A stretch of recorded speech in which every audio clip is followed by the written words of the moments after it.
Dans cette vidéo, je vais corriger uniquement la question A de l'exercice 3. Je continuerai cet exercice dans une prochaine vidéo ensuite. Alors la question A est très classique. Déterminer des bases de CSV. Regardons F. F, c'est l'ensemble des solutions dans R3 d'une équation linéaire homogène. Donc sans hésiter, vous savez que pour choper une base, on va résoudre, trouver forme type, passer en combi linéaire, passer en vect, et choper une base comme ça. Donc, je fais ce que je viens d'annoncer, je résous cette équation. Il y a une infinité de solutions, le x en tête est égal à moins y moins z, et je récupère mon ensemble de solutions d'équation, c'est f. À partir de f, vous faites apparaître ici vos combis linéaires, et les coefficients de la combi linéaire, ça doit être les y et z que vous voyez là. C'est bien le cas. J'ai une combi linéaire et les coefs sont les y et z. Donc ici, vous avez un vecteur que je vais baptiser U1. Là, un vecteur que je vais baptiser U2. Puisque f, c'est les combis linéaires de U1, U2. F, c'est le vecteur de U1, U2. Et vous l'écrivez. Et donc, des combis linéaires, on vient de faire apparaître une famille de vecteurs. Vérifiez toujours que vous avez des choses cohérentes d'un point de vue variable. F est le vecteur d'une famille, c'est bon. Faites gaffe, souvent, il y a des étourderies. Ici, par exemple, je vois des étudiants qui me mettent un point-virgule. Ça veut dire qu'ils n'ont pas compris l'aspect combilinéaire. Il faut vraiment une addition, là. Alors que là, oui, c'est une famille, donc j'aligne mes variables. C'est le principe d'une famille. Il n'y a plus qu'à expliquer pourquoi cette famille va faire le job, c'est-à-dire qu'elle va être une base de grand F. Déjà, vous avez le droit d'affirmer qu'elle est génératrice de grand F, puisque c'est le concept. F égale vect U1, U2, U1, U2 génératrice de F. Donc ça, on l'affirme. Ensuite, je dis qu'elle est libre, mais je ne l'affirme pas, je justifie quand même. Pourquoi ? Parce que c'est une famille de cardinal 2, et les vecteurs U1, U2, ils ne sont pas collinaires, ça se voit. Du coup, U1, U2, c'est une base de F. Passons à l'ensemble G. Je prends G tel qu'il est donné dans l'énoncé. C'est un ensemble dit forme type. Il stocke des variables avec une architecture particulière. C'est encore plus rapide que pour F. Là, vous allez faire apparaître des combis linéaires et les coefs de votre combi, c'est ABC. C'est la méthode à prise en TD. Donc ça va donner quelque chose comme ça. On le voit. On vérifie. Ici, j'ai bien ma combinaison linéaire. A machin plus B truc plus C. Ces trois vecteurs, donc, c'est ce que je vais mettre comme famille dans le vect. Là, vous écrivez G égale le vect de mes trois vecteurs. Vous pouvez les baptiser V1, V2, V3. Donc là, vous avez bien votre famille de vecteurs. Ici, chaque variable séparée par une virgule. Et maintenant, est-ce que je prends mes vecteurs comme tout à l'heure et je pense avoir chopé une base ? Eh bien, pas tout à fait. Vous voyez, il y en a beaucoup là des vecteurs, il faut vous méfier. Donc déjà, il y en a trois. Le fait que ça soit libre, c'est pas acquis. Vous pouvez pas vous contenter de la collinéarité. Du coup, avant de rédiger, je regarde un petit peu. Est-ce qu'il y en a un qui semble combinaison linéaire des deux autres ? Vous voyez le 0 ici, je trouve qu'il s'obtient facilement quand on fait V3 moins 2V1. V3 moins 2V1, ça fait 0 en troisième place. Et ça fait moins 1, donc ça fait en fait moins V2. Donc on arrive à choper comme ça une combinaison linéaire.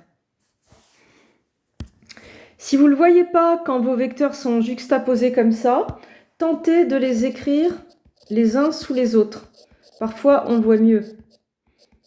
Là, par exemple, vous voyez, pour faire 1, 1, 2 avec ces deux-là, j'aurais tendance à faire 2 fois ça, donc à créer 2, 2, 2. Et puis, pour choper le 1, 1, moins 1, 1, 0. Et donc, parfois, on voit mieux en colonne qu'en ligne, comme ça. Donc, dans tous les cas, donc ça, c'est du brouillon, bien sûr.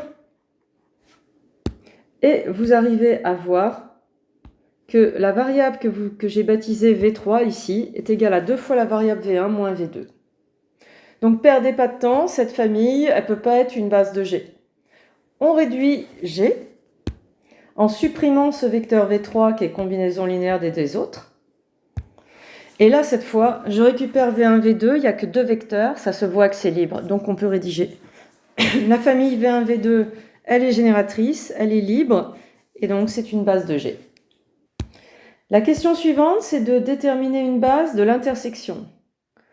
Alors, je vous rappelle qu'il y a des vidéos pour l'intersection. Je propose qu'on fasse un petit topo au brouillon des données pour voir quelles données on va utiliser pour faire F inter G. Qu'est-ce qu'on a comme données concernant les ensembles F et G? Alors, on va faire un récapitulatif sous forme de carte mentale. Vous avez l'énoncé, évidemment. F, c'est cet ensemble, avec une équation.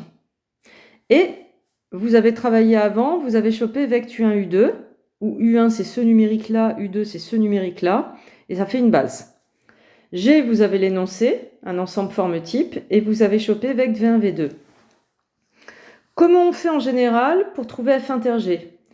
Si j'avais une équation là, j'en ai une, mais si j'en avais une autre là pour G, j'aurais fait un système que j'aurais résolu. C'est le cas le plus simple pour déterminer l'ensemble F inter G. Ici, vous avez une équation, et là, vous avez un ensemble forme type. C'est le deuxième cas de F inter G, où on va déclarer une variable forme type, la mettre dans l'équation et aboutir à une structure pour G. C'est ça qu'il faut faire. Si par malheur, vous utilisez à la fois F en vect U1, U2 et G en vect V1, V2, si vous ne voulez pas utiliser l'équation pour F, alors vous allez compliquer votre travail de recherche d'intersection. Donc vous devez comprendre que là, vous êtes dans le cas 2 d'intersection, une équation, très bien, et un forme type. Et après, qu'est-ce que j'utilise comme données? Ici, l'énoncé me donne G en forme type avec 3 variables pour l'architecture. Là, grâce à mon vect V1, V2, je n'aurai que 2 variables. Vect V1, V2, il stocke les AV1 plus BV2. Et donc, en analysant les données comme ça, vous pouvez comprendre qu'on va utiliser ici AV1 plus BV2, AB appartenant à R. Moi, je vais utiliser cette donnée-là. Je vais déclarer une variable de G sous cette forme de combi linéaire formelle. Et je vais écrire que ma variable est dans F, donc je vais utiliser cette donnée-là en écrivant que les coordonnées sont solutions de l'équation. Et donc, cette donnée, je ne l'utilise pas, cette donnée, je ne l'utilise surtout pas. C'est pas que c'est impossible, mais ça complique. Et comme ça, je vais être performante pour le F inter G. Ça, c'est votre brouillon. Et maintenant, il n'y a plus qu'à le faire. Et c'est parti. Je déclare une variable formelle de G et j'utilise la définition de G en vect V1, V2. Donc, 2 scalaires et voici ma variable U. Je récupère ces coordonnées. U égale...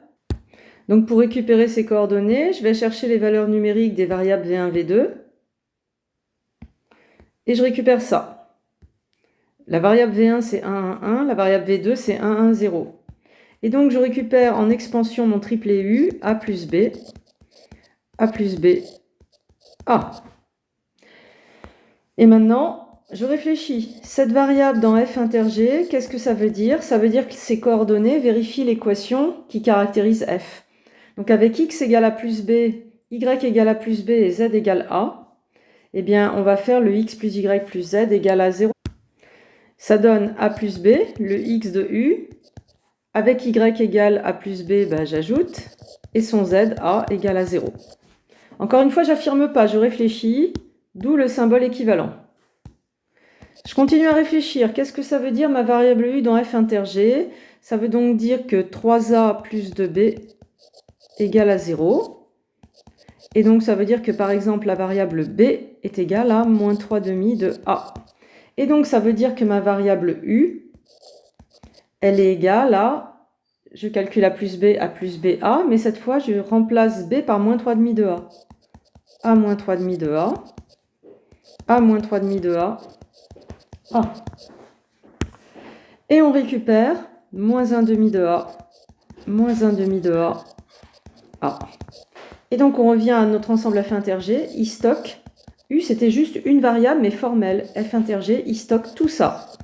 Moins 1 demi de A, moins 1 demi de A. 1. A, pardon. Avec A appartenant à R. Et maintenant qu'on a déterminé l'ensemble f inter g, bah c'est facile. On voit apparaître A fois moins 1 demi, 1. Et vous chopez votre vecte du vecteur moins 1 demi, 1. Et si vous préférez, vous multipliez par 2, ça ne changera pas le vecte. Ça fait vecte de moins 1, 2. On n'a pas de fraction, souvent on préfère. Et donc, ben voilà. Ça va être votre base de f inter g. Donc si lui, il s'appelle W, et il n'y a plus qu'à expliquer rapidement que voilà, c'est générateur de f inter g, c'est libre, parce que c'est une famille où il y a un seul vecteur non nul, et c'est donc une base de f inter g. Et ça termine votre question A. On se retrouve dans une prochaine vidéo pour la suite de cet exercice.